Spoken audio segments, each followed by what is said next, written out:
your engagement. We're trying to all fill in blanks, and none of you have all the answers on this. We're not expecting this panel to be able to cover everything on it, but I do appreciate the gaps that you're helping us fill as we go through this conversation together. Ms. Smyslova, I want to ask you a couple of questions about the IC. I've read through some of the sensitive information that was sent out to law enforcement in advance of January the 6th. Help me understand someone that's getting that report. Obviously, many of these folks that are getting the report from Capitol Police and others, Sergeant at Arms, they get reports like this similar every day. If I look at the reports prior to January the 6th that are coming out from intelligence, I have a hard time looking at it and getting the context of how is this different than normal.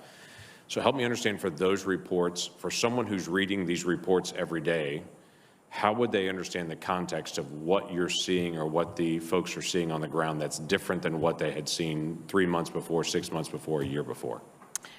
Yes, sir. That is a great question, and that is one that we are now reassessing. It was our view, again, when I prepared for this hearing and I looked at all of the work that we had done, specifically talking about the extremists that would be motivated by the dissatisfaction with the election results and also unhappy with some of the restrictions related to COVID-19. The reports are quite good. They are well written. They seem to summarize pretty succinctly. I mean, I look at them and I'm proud of the team, which has produced twice as many reports on domestic terrorism this last year as they did the year before. But to your point, it might be hard to see that trend over time in the noise. So looking backwards from, now what didn't happen, right? We are examining, should there be different types of reports? Should we use some of the tools that DHS has, such as the National Terrorism Advisory System? We have restarted the Counterterrorism Advisory Board, which was occurring monthly under the previous administration and had fallen off for a variety of reasons the last few years. We've restarted that. Secretary Mayorkas is challenging us all to do a better job when it comes to combating terrorism, domestic terrorism. So I guess that's a long way, sir, of saying we are taking a look at the reports that we have done. We will be engaging very directly with all of our stakeholders, asking them what we could do better, asking them how they might better receive the information. Should we put it in a different format? Is there some way we should remind them that this is an alert? And it is hard, candidly, with the volume of information that we all receive daily. Sure, you're getting a tremendous amount, and that information continues to be able to flow. But when I look at the reports and look at even the bottom line up front that's at the beginning of it, it all seems very standard to me. Mm-hmm. There doesn't seem to be an elevated risk. Now, there's some details that come afterwards that if you're reading through it, you could then elevate it. And as you've heard, some members on this committee and others in the media have pulled out specific statements buried in a report and pulled it out and said, well, how could you have missed this? Right. But in the bottom line up front, it looks very standard.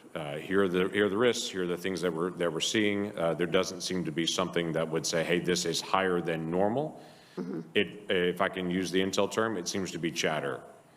Even in the report itself, it identifies multiple places. This was one person on a social media site, and they had one comment that they made on it. That would make someone think this is one person out there saying this. This doesn't look like a movement that's happening.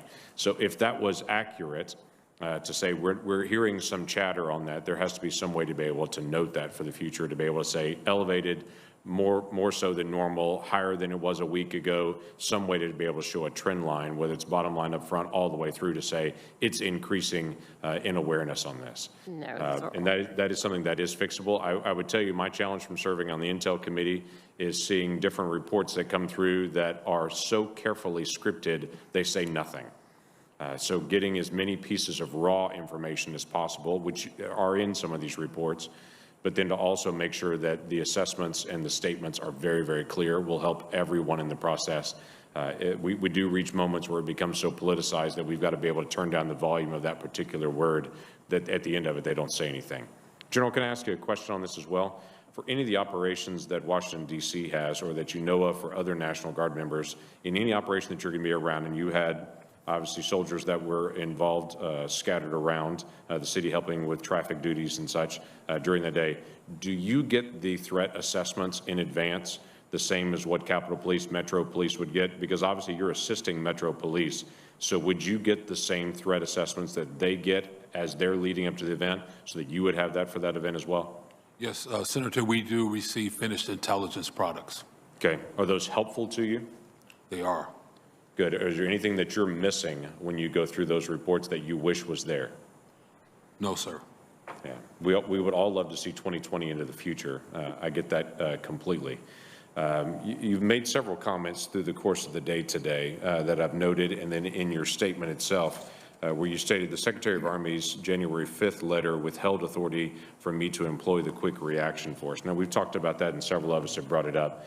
I want to ask a question for the folks that were actually on traffic duty and such that were helping out that day and standing side by side with Metro Police to help them. Were those folks armed with less lethal implements to be able to help in case there was a riot situation or an unruly crowd? Could they have engaged from where they were with less than lethal force? So they weren't equipped with less than lethal, but they were equipped with force protection, helmets, shin guards, body protection. Were they wearing those, or were those in the vehicles? They were in the vehicles. They were in the vehicles. And those, my understanding was, where those weren't military vehicles that day, they were to be unmarked vehicles that were other government vehicles. Is that accurate? Yes, sir. They were GSA vehicles. Got it. And then there was no overhead for your folks that were out that day. My understanding is there was a request from the mayor to not have military vehicles, to not have helicopters up in the air that day in support. Would that have typically been something that you would have asked for in the past, to be able to have some kind of overhead for a day like that? No, sir. We would not have needed helicopters or any kind of air support for a mission like that. Just Right. Simple traffic control, and the quick reaction force was available to support them if they needed it. But they are physically how far away? As far as minutes, I don't have to say where they were exactly. About 25 minutes away. So quick reaction force was 25 minutes away. Even if it was go, we need you to be able to respond. It's 25 minutes on a good traffic situation to be able to get there, barring what's happening with the crowd. Well, we would have had a police escort. So Okay. the District of Columbia has military police and security forces. Both have marked police vehicles with the emergency equipment, lights, sirens. Right. And just to clarify, that's 40 individuals on that quick reaction force. Is that correct? Yes, sir. Okay. Thank you. Thank you all. Thank you, Senator Langsford. Next up, Senator King from the Rules Committee. Thank you very much, Madam Chair, and thanks for holding this hearing. A quick question for Mr. Solisas. I know the Defense Department has its own intelligence service, the DIA, and this is a question for the record. I would appreciate it if you would check and provide to the committee whatever there are in the way of intelligence products that were available to the Department of Defense in the week prior to, and the day, particularly the day prior to January 6th.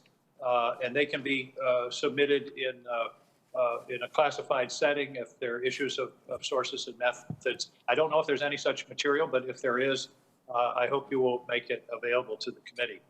General Walker, you're a very important witness today because you were in the midst of all of this and you were in touch. And what we're really struggling with here is why that long delay. And you testified earlier that in the summer, the delay was a matter of minutes. This time, it was a matter of 3 hours and 19 minutes, I think as Senator Portman said. The question is, was the delay caused, in your judgment, from being on these various phone calls by anything remotely resembling politics and a desire not to interfere with this particular group?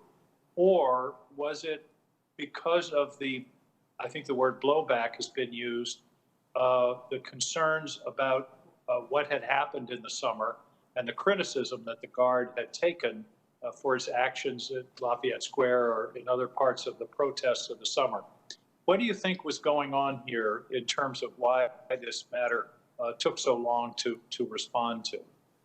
So, Senator King, I think it was a combination of both. In my judgment, it was two factors. So I had the benefit and comfort of having the Secretary of the Army co-located with me during the summer. So he was right next to me for pretty much that entire week, the first week of June, and I was in constant communication with him. I had his phone number, he had mine, and we communicated regularly. I didn't have that benefit for January 6th. So there was some concern. I don't think it was so much of what the District of Columbia National Guard and Guard Nation did for June. I think it was more the word that I kept hearing was the optics of it. And there was a concern that it could inflame the protesters.